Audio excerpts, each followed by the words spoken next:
আল্লাহ অধিকার দিয়েছেন, নিয়ম করে দিয়েছেন, আর দুনিয়া থাকতে পারবেন না। মুসা নবী কয় এই কথা বলার জন্য এই জায়গায় আসছি, আপনাদের আনছি। মুসা নবী বলে ও জিবরাইল, আমার আল্লাহর কাছে একটা কথা আছে, ব্যক্ত আছে। কি কথা বলতেছেন আমারে বলেন, আমি আল্লাহকে জানাবো। মুসা বলে না না, আল্লাহরে তুমি জানাতে পারবে না, তুমি যদি বলো আমার বলার আর কি দরকার, আমি আমার আল্লাহর নূর দেখে দেখে আমি আল্লাহর সাথে কথা বলবো, দিদার করব। মুসা বললে মনিব রে, মৃত্যুর আগে প্রত্যেকটা মানুষের শেষ কথা থাকে, শেষ আবদার থাকে, শেষ দাবি থাকে। আমি মুসা আপনার কাছে আবদার দাবি জানাতে চাই। আল্লাহ, আমার জাতি বনি আদম, বনি ইসরাইল জাতিটা খুব খারাপ ছিল, আমি জানি। অবাধ্য ছিল সেটাও আমি জানি, নিকৃষ্ট ছিল সেটা আমি জানি। তারপরে এই জাতিকে আপনি মান্না সালওয়া জান্নাতের খাবার খাওয়াইছেন, এই জাতিকে আপনি অসংখ্য নিয়ামত দিয়েছেন। আমানি আপনার কাছে আমার আবদার হলো, মাওলা রে, আমার মরণের পর আমার এই বনি ইসরাইল জাতি কোথায় রিজিক পাবে আর কি খাবে?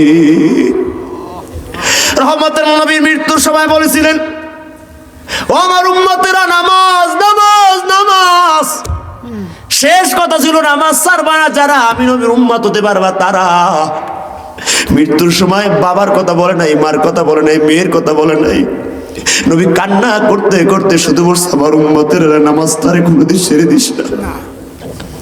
মুসা নবী মরণের সময় ডেকে ডেকে বলে, আল্লাহ, উম্মতের প্রতি নবীদের কত দরদ আমি কিভাবে বুঝাবো? যে মন থেকে মসজিদের ইমামতি করে, মুয়াজ্জিনি করে, জনগণের খেদমত করে, আমি আল্লাহর কসম কোরআনটারে সামনে রেখে বললাম, একজন ইমামের মসজিদের মুসল্লির প্রতি যে কি মায়া আর কি দরদ, এই কলিজাটা ছিঁড়েও কোনোদিন বোঝানো সম্ভব হবে না। ভাইয়ের কাছে সময় দিই না যে পরিমাণে মুসল্লির সাথে সময় দিই সেই পরিমাণ। মায়ের কাছে সময় নাই, মুসল্লি আর শ্রোতার কাছে সময় হয়। কাউরে সময় দেই না, শুধু মুসল্লি আর ভালোবাসার মানুষ। কিন্তু অল টাইম যে ইমাম মুসল্লির জন্য হাত তুলে তুলে দোয়া করে, সেই মুসল্লি 24 ঘন্টা ইমামের সমালোচনায় ব্যস্ত থাকে। মুসা নবী ডেকে ডেকে বলে, আল্লাহ, আমি মুসা চলে যাব, আমার অবাধ্য জাতির তুমি পাহাড় দিয়ে ভয় দিয়েছো, তুমি অবাধ্য জাতিকে লোহিত সাগরে ডুবানোর ভয় দিয়েছো। বলো না, বলো না, এই জাতি মরণের পর আমার কোথায় রিজিক পাবে? আল্লাহ কয়, মুসা তোমার হাতে কি? বলে হাজা সিওয়াক, হাজা সোয়াক, বলে এটা লাঠি। কি করো? কলে দিয়ে পাতা বাড়ি কত কাজ করি। বলো মুসা, সামনে কি? বলে মাটি। দাও, আঘাত আঘাত করো। কষ্ট হচ্ছে না? মুসা নবী লাঠি দিয়ে যখন মাটির উপর আঘাত করছেন, মাটি ফেটে পানির ফুলকি দ্বারা আর ঝর্ণা বের হয়ে গিয়েছে। মুসা কি দেখতে পাও? আল্লাহ, আমি দেখতে পাই যে পানির ঝর্ণা দ্বারা পানি আর পানি। ও মুসা, পানির উপর আঘাত করো লাঠি দ্বারা। পানির উপর আঘাত করলো যখন, পানি ফেটে পাথরের টুকরা বের হলো তখন কি দেখো? বলে হাজা কি জ্বর, পাথরের টুকরা। ও মুসা, পাথরের টুকরা আঘাত করো, আর লাঠি দিয়ে মার দাও, আঘাত করো। পাথরের টুকরায় মুসা নবী আঘাত করলো যখন, ওই পাথরের টুকরাটা ফেটে একটা ছোট্ট পোকা বের হয়ে আসলো তখন। মুসা পোকার দিকে অবলোকন করো, পোকার দিকে তাকাও, এই সৃষ্টিজীবীর দিকে তাকাও। মুসা নবী পোকার দিকে তাকালেন। হাদিসের ভাষায় এসেছে, একটা পোকা যেটা ছিল ওই পাথরের টুকরার ভিতরে, ওই পোকাটা অর্ধেক খাবার চিবায় ভক্ষণ করেছে, ঘাস বা কোনো সবুজ জাতীয় খাদ্য।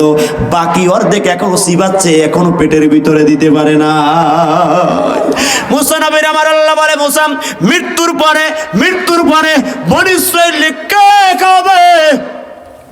এই চিন্তার জন্য পাগল পারা হয়ে গেছো মুসা।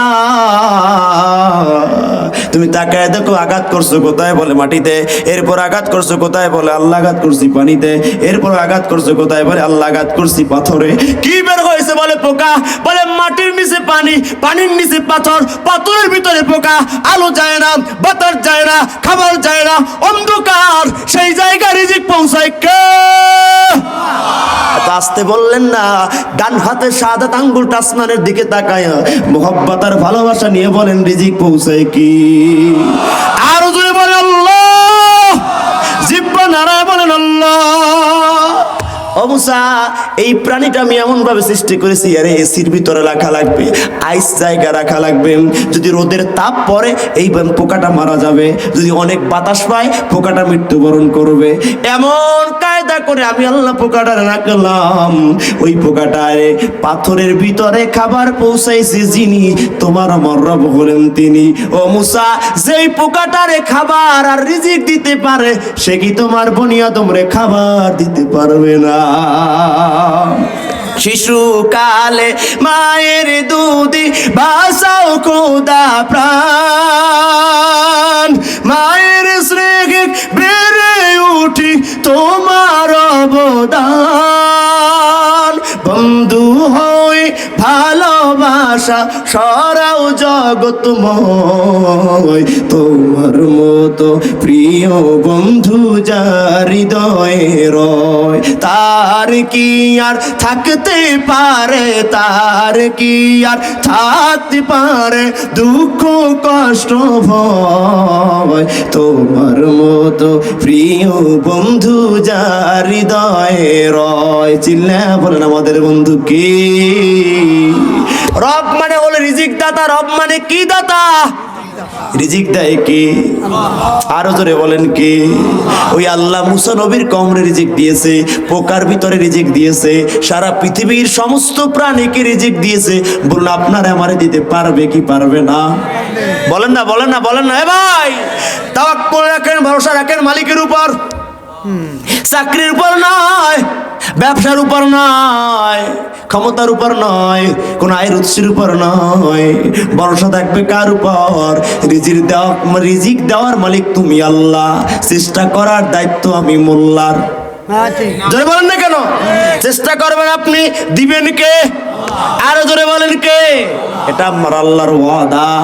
আপনি দুনিয়া আসার আগে মায়ের বুকে যে দুধের ব্যবস্থা, যে রিজিকের ব্যবস্থা করেছেন যিনি, আজকে সূরা ফাতিহা থেকে সেই রবের পরিচয় পাইলাম আমরা। রব মানে হলো 4 নম্বরে আইনদাতা, বিধানদাতা। কি দাতা? আরো জোরে। এখন অনেকের সমস্যা হবে, এত সময় যা শুনছেন রব ভাল লাগছে, এইগুলো আমগো ভিতর থাকলেও এই গুণটা আমগো অনেকের ভিতরেই নাই। প্রত্যেকদিন প্রতি ওয়াক্তে প্রতি রাকাত নামাজে পড়ছে আলহামদুলিল্লাহ রাব্বিল আলামিন। ও রব, রব মানে তুমি আইন দাতা, রব মানে বিধান দাতা, রব মানে রিজিক দাতা, রব মানে লালন পালন করলে ওলা, ঠিক না? আল্লাহ কায়মুল্লাহ। রব মানে রিজিক দাতা তুমি মানো, রব মানে পালন কর্তা মানো, রব মানে সৃষ্টিকর্তা মানো, কিন্তু রব মানে যে আইন দাতা, বিধান দাতা, ইমাম সাহেব তুমিও মানো না। তোমার নামাজ প্রথম আসমানে নয়, মসজিদের ছাদের ভিতর থাকবে, আসমানে পৌঁছাবে না, ঠিক না? আইন দেয় কে? আরো জোরে বলেন। আলাহুল খালকু ওয়াল আমর, সৃষ্টি যার, জমিন যার, আইন চলবে। কথা মনে আমি মোল্লার, কথা কার? আরো জোরে বলেন। সৃষ্টি যার, আইন চলবে কার? আমার এই অবয়ব, এই সূরাতে, এই বডি, এই নিয়ামত দিয়েছেন যিনি, আইন মানবো কার? আরো জোরে বলেন কার? তোমার নেতা তোমার একটা কম্বল দিলে 5 বার তাসবিহর নেতা, তুমি যেখানে আমি সেখানে। 1 কেজি চাউল দিলে নেতার গান গাও, 30 কেজি চাল পাইলে নেতার পিছনে দৌড়াও, 5 টাকার 1 কাপ চা খাইলে শুধু নেতা ছাড়া কিছু চেনো না। হ্যাঁ, এজন্য নেতার বিরুদ্ধে বললে মাথা গরম, কিন্তু লোকে না না, এই যা দেখো সব কিছু দিয়েছেন যিনি, তোমার আমার রব বলেন তিনি, সৃষ্টি যার, আইন চলবে তার। আল্লাহর সৃষ্টি হয় আল্লাহর জমিনে থেকে সূরা ফাতিহা প্রত্যেকটি রাকাতে পড়েন, আল্লাহকে আইনদাতা, বিধানদাতা মানে না যারা, রবের বান্দা হতে পারে না তারা। যদিও আপনি সূরা ফাতিহা 5 বার না, দৈনিক পড়েন, অসংখ্যবার, প্রতি রাকাতে পড়েন, তো সূরা ফাতিহার রবের শিক্ষা আজও পর্যন্ত দিনের ভিতরে প্রতিফলিত হয় না। সেকুলারিজমের চিন্তা, কমিউনিজমের চিন্তা, মানব প্রসিদ্ধ জীবন বিধান মানে যারা, রবের আইন মানে না। কথা কন না কেন? মানে না। মানব রচিত জীবন বিধান মানে যারা, রবের বান্দা হতে পারবে না। রব মানে হলো বিধানদাতা, আইনদাতা। বলবছি আমি তাফসীর মিলান, আমি আয়াত দিয়ে ব্যাখ্যা দিতে পারবো, ইবারাত দিতে পারবো, দলিল দিতে পারবো, কিন্তু সময় কম, যেহেতু আজকে প্রথম রাত। রব মানে হলো বিধানদাতা, কনসেপ্ট ক্লিয়ার করেন, আকীদা সাফ করেন। ও রাজনীতিবিদেরা, যে যে দলের কর্মী হন না কেন, সেই নেতা আপনার মতাদর্শের আদর্শ থাকুক না কেন, যেই আইনের ভিতরে, যেই রাজনীতির ভিতরে আমার আল্লাহর বিধান নাই, আমার আল্লাহর আইন নাই, সেই জায়গায় আমি ইমানদারও থাকতে রাজি নাই। জোরে কন, থাকতে রাজি আছেন? যদি কোন হুজুর এত বছর থাকছি, এখনো কি এই দল থেকে যাওয়া যায়? আমি বলবো থাকবেন যতক্ষণ জাহান্নামে আপনার নামটি লেখা থাকবে ততক্ষণ। হ্যাঁ, আমি কোন দলের বিরোধী নয়, আমি আপনার বিবেকের দরজায় প্রশ্ন রাখতে চাই। রব মানে যদি আইনদাতা হয়, বিধানদাতা হয়, বলুন তো আমরা কার আইন মানবো? জিব্বানারাই বলেন না কার আইন? কিন্তু আল্লাহর আইন বাদ দিয়ে যারা মানুষের আইন মানে, তারা কি আমার রবের বান্দা হতে পারে? সুতরাং আল্লাহর জমিনে আল্লাহর আইন, আল্লাহর জীবন বিধান, আল্লাহর হুকুমাত, ইসলামী হুকুমাত প্রতিষ্ঠিত করার লক্ষ্যে কাজ করে যারা, আমার রবের প্রকৃত পক্ষে বান্দা হলেন তারা। কোন একদিন